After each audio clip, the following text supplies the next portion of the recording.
Miro, tudo bem? Prazer te reencontrar aqui no Bom para Todos. A gente vai bater esse papo semanalmente até a Thalita voltar, ela que está nas suas merecidas férias. Tudo bem, Miro? Prazer te reencontrar aqui no Bom para Todos. Prazerzão também, Cosmo. Prazerzão mesmo estar contigo. E é isso que você falou, tá? Thalita está exercendo o seu direito, o direito do proletariado às férias, que é um direito sagrado, É, corretíssimo. é Então verdade, tá Miro. contigo. Maravilha. Miro, vamos falar então desse levantamento agora do Instituto Datafolha, trazendo aí avaliação positiva do governo do presidente Lula, e com vários recortes especificamente, mas deu uma mudada diferente do último levantamento divulgado, inclusive pelo próprio Instituto, né, Miro? A impressão que eu tenho, Cosmo, é isso, interrompeu a queda. Nós estávamos num processo de queda, a última pesquisa. O presidente Lula ia bem, estava subindo até agosto do ano passado. Isso tinha muito a ver com o controle da inflação, comida que estava chegando à mesa do povo brasileiro, coisas sensíveis para o povo brasileiro. Depois houve uma piora na economia, principalmente na inflação, preço dos alimentos. Isso se refletiu também nas pesquisas. Então, a pesquisa de março apontou uma queda. E agora, o que houve, me parece, foi estabilizou o quadro, parou a queda, né?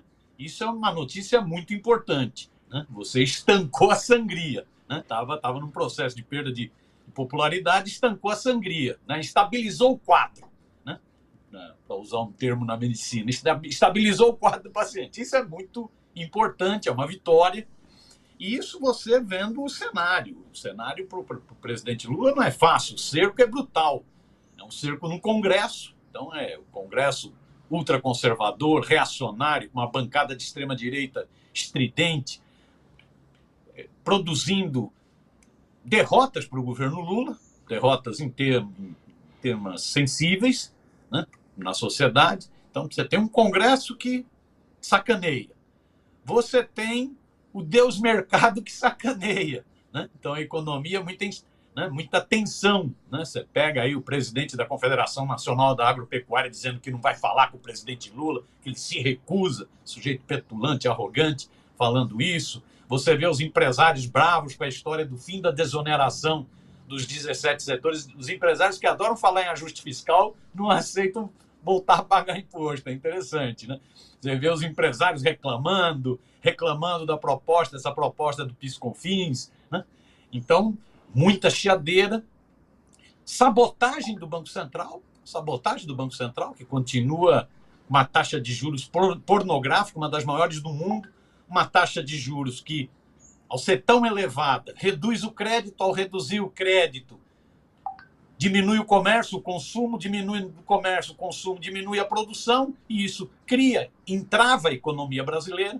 Então você tem essa sabotagem desse Bob Fields, desse candidato a ministro do Tarcísio, né, que se diz presidente do Banco Central autônomo, sabotagem do Banco Central. Você tem as dificuldades do arcabouço fiscal do próprio governo Lula, do arcabouço fiscal do ministro Haddad, que é um arcabouço que segura também a economia, segura investimentos, segura gastos sociais. Então, apesar de tudo isso, o governo Lula conseguiu estabilizar, conseguiu diminuir o ritmo de queda, parou a queda, estabilizou. O que é isso? Na verdade, a pesquisa não mostra uma melhora, mostra que parou as sangrias, porque oscilou, né? Estava lá, vamos pegar aqui os números. Em março, 35 aprovavam e 31 reprovavam. Agora, 36 aprovam e 30 reprovam. Ou seja, está ali na margem de erro. Mas o importantíssimo, me parece, é isso. É o fato de ter estancado a sangria, ter paralisado, né, um processo de queda, né? O que mostra isso. A sociedade também... sim, eu esqueci de falar. Você tem esse estancar a sangria, insisto, apesar da pressão dos empresários, apesar da chantagem do Congresso, apesar dos problemas da economia na própria base do governo, por exemplo, com o Banco Central sabotando a economia e o arcabouço fiscal, e apesar, um quarto fator que eu esqueci, apesar da mídia. Porque Porque você pega essa mídia tradicional nos últimos meses, não, nas últimas semanas, desculpa, não, nos últimos dias, tem intensificado o cerco ao presidente Lula. É um ataque frontal. Então não é só o esgoto digital bolsonarista na mídia digital que tenta desgastar o governo. A mídia tradicional, monopolista, esses grandes grupos de mídia, também nas últimas semanas tem intensificado o ataque na política externa, na política econômica, jogando para desestabilizar o governo e tal. Então, apesar de tudo isso, a pesquisa mostra o seguinte: o Lula se segurou, né? Estancou a sangria, parou a queda. É um dado muito positivo. Isso vem acompanhado pelo outro dado da economia. Diga. Pois é exatamente isso, esse dado no que diz respeito à economia, né? Porque aí é um recorte que a gente tem que se atentar e ficar, enfim, para olhar para esses números desse levantamento, que o que diz que 40% avaliam consideram a melhora na economia. Isso é um número muito significativo, hein, Miro? Então, mas volto lá também. Ele é uma pesquisa muito positiva porque parou a queda. Parou a queda também na economia. Deu uma estabilizada se você compara com a pesquisa de março. Porque você sempre tem que usar a comparação, né? Então, você pega os índices sobre a economia. Tem perspectiva positiva hoje? 40% da população. Isso que você destaca. Importantíssimo. 28% prevê piora. 27% acha que vai continuar tudo do jeito que está. A pesquisa de março foi o quê? 39, 27 e 32. Foi quase a mesma coisa. Ou seja, parou a perspectiva ruim, parou a queda, estabilizou. Isso é um dado positivo. Mas é isso, não é que houve uma melhora sensível. Manteve, estabilizou, parou a queda. O que me chamou a atenção nessa parte da economia foi um recorte que é feito nela, essa sim que me chamou muito a atenção, que é altamente positivo, que é o recorte por estratos sociais. A perspectiva de melhora na economia aumentou muito entre os mais pobres. E a população brasileira é de mais pobres, né? Você tem aí 1% de bilionários ricaços, uns 20% que estão no mercado de consumo, né? De setores médios da sociedade. O grosso da população brasileira ganha salário mínimo, 2 salários mínimos, 70% da população brasileira, né? Então, nesse extrato dos mais pobres, aí me chamou a atenção a pesquisa. Mostra o seguinte: o fato do governo ter retomado todos os programas sociais, Bolsa Família, Minha Casa Minha Vida, Mais Médicos, ter turbinado esses programas, não é isso? Com mais dinheiro, mais investimento e tal. O fato do governo estar adotando... O fato do governo, um dado fundamental, ter voltado à política de valorização do salário mínimo. O fato de você ter tido reajustes reais do salário mínimo. Isso fez com que mais políticas sociais, melhora do salário mínimo, mais gente consumindo. Ao mais gente consumir, você tem mais comércio. Ao ter mais comércio, tem mais emprego. E isso mexe com a renda. Então, nós estamos... Isso, a pesquisa é muito interessante. Mostra que nos estratos mais pobres da população, a população está percebendo mudanças. A população percebe o seguinte: diminuiu o desemprego, caiu muito o desemprego, aumentou a renda, isso apesar ainda do emprego precário, isso apesar ainda de uma renda baixa, mas melhorou a renda. Isso, então, cria uma perspectiva. Mais programas sociais. Então, as pessoas voltaram a comer, é isso. Você tem um dado que é impressionante. Nós estávamos com 33 milhões de pessoas passando fome no governo Bolsonaro. No ano passado, houve uma queda de 13 milhões de pessoas. 13 milhões de pessoas passaram a comer. Então, houve uma melhora. E isso a pesquisa reflete. Então, se a pesquisa mostra uma certa estabilidade, parou de cair, o que é como se realça, parou de cair, é muito positivo, né? Estancou a sangria, é muito positivo, né? O que mais me chamou a atenção é essa melhora entre o povão. O povão percebe. O povão, apesar de toda a baixaria da mídia, de toda a baixaria do esgoto digital bolsonarista, o povão percebe o seguinte: ó, tem mais emprego, tem mais renda, né? Até a notícia, a Maria da Conceição Tavares, a saudosa Maria da Conceição Tavares, dizia que o povo não come PIB. Mas exato. Até a notícia de que o PIB melhorou, né, cria expectativa de melhoras na economia, né? É interessante.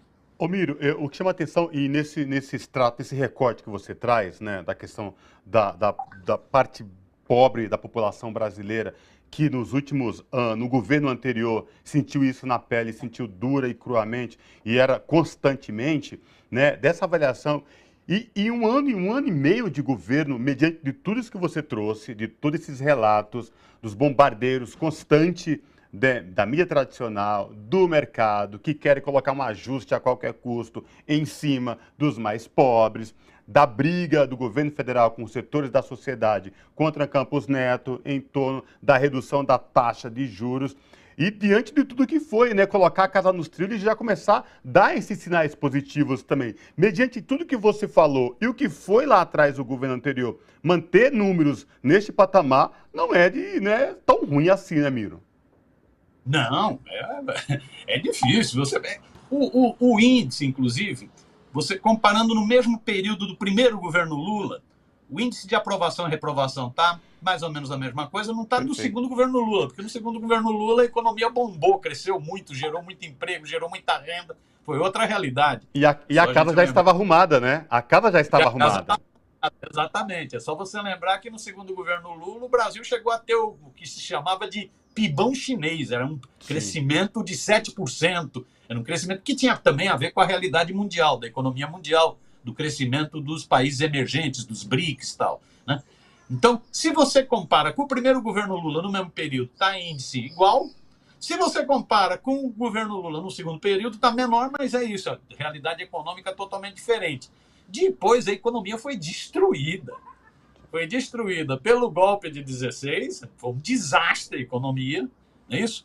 Desmonte de todos os programas sociais, retrocesso na área trabalhista, com aquela deforma trabalhista do Michel Temer, né? Foi teto de gastos, foi um horror, e destruída com o Bolsonaro. Destruída com o Bolsonaro. Inclusive, na forma como o Bolsonaro, na forma como o fascista, o negacionista, se tratou da pandemia da Covid. Na forma como ele tratou, ajudou a afundar a economia, ajudou a matar gente, né? Porque a política foi uma política genocida, de matar gente, de ficar fazendo brincadeirinha de oxigênio e receitando cloroquina, uma política de matar gente, mas também uma política de estrangular a economia. Então, se você leva em conta essa terra arrasada, você está começando a respirar. Você, né? Está começando a respirar. E se você leva em conta esse cerco todo, cerco do Congresso, cerco do Deus Mercado, cerco da mídia rentista, você fala, eita peste, não é que está conseguindo, está se aguentando nesse tranco todo, porque não é fácil, é um tranco, o cerco, o cenário é muito adverso, é muito diferente do cenário do primeiro governo Lula e do segundo governo Lula, né? Se eu tentar fazer comparação, vai ficar difícil, né? Porque o cenário é muito mais adverso, é um cenário muito mais cheio de armadilhas, de perigos, cheio de entraves, né? Seja na economia, seja na política, seja na situação internacional, seja na própria mobilização social. É um cenário muito mais difícil. Nesse sentido, você ter barrado a queda, ter estabilizado, é para... né? Estamos respirando. E tem isso que o presidente Lula sempre afirma. Você pegou um país destruído por um golpe, destruído por um fascista no poder, destruído pela forma como o fascista tratou da pandemia da Covid. Então você pegou uma terra arrasada e está tentando, e começa a retomar as coisas. Tem um tempo de maturação. As pessoas não sentem isso de imediato. As chamadas entregas, elas demoram também um pouco para ser sentidas. O presidente Lula está dizendo, agora chegou o tempo da colheita. Nós plantamos nesse 1 ano e 6 meses, muita coisa está sendo feita, políticas sociais voltando, as pessoas sentindo isso, né? Planejamento, obras, tal. Né? Agora começa o tempo que essas entregas vão ser sentidas mais pela população. Talvez até por isso é que a cloaca burguesa está tão brava com o governo Lula, né? E talvez até por isso explique por que a mídia rentista está tão acirrada na crítica, na guerra aberta ao governo Lula. Até porque, como isso é um ano de eleições, se a popularidade do presidente Lula crescer muito, isso vai se refletir nas eleições municipais. Vai se refletir, por exemplo, nas eleições municipais aqui de São Paulo, que é uma batalha decisiva. Então é por isso que eles também aumentam a pressão. Eles querem desgastar. É jogo, né? Isso é jogo. É o jogo da política. É a luta de classes expressa nesses itens.